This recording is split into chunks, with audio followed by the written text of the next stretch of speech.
রাজৈ সরকারি প্রাথমিক বিদ্যালয় বাংলার সবুজ প্রান্তরের মাঝে ময়মনসিংহ জেলার ভালুকা উপজেলার রাজৈ ইউনিয়নের বালুজুরি গ্রামে নীরবে দাঁড়িয়ে আছে এক শতবর্ষের সাক্ষী। 1905 সালে ব্রিটিশ ভারতের সময়কাল। গ্রামের সাধারণ মানুষের স্বপ্ন ছিল তাদের সন্তানরা শিক্ষার আলো পাবে। সেই স্বপ্ন থেকেই জন্ম নেয় এই বিদ্যাপীঠ।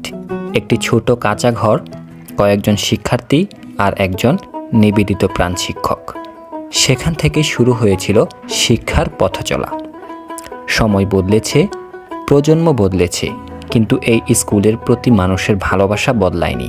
ময়মনসিংহ জেলার ভালুকা উপজেলা শহর থেকে প্রায় 15 কিলোমিটার দূরে এই প্রতিষ্ঠান আজও রাজৈ ইউনিয়নের শিক্ষা বিস্তারের এক আলোকবর্তিকা। 2006 সালে নির্মিত হয় নতুন ভবন। পুরনো ঐতিহ্য আর আধুনিক অবকাঠামোর মিলনে বিদ্যালয়টি পায় নতুন গতি, নতুন পরিচয়।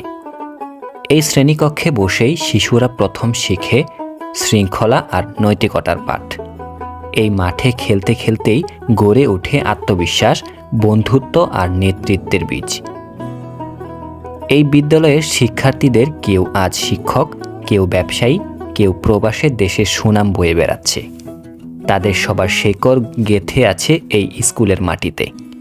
রাজৈ সরকারি প্রাথমিক বিদ্যালয় শুধু একটি শিক্ষা প্রতিষ্ঠান নয়, এটি একটি ইতিহাস, একটি ঐতিহ্য, একটি গ্রামের আত্মপরিচয়। ভিডিওটি ভালো লাগলে অবশ্যই একটি শেয়ার করে দিবেন। আপনি যদি এই স্কুলে পড়ে থাকেন, কমেন্ট করে জানাবেন।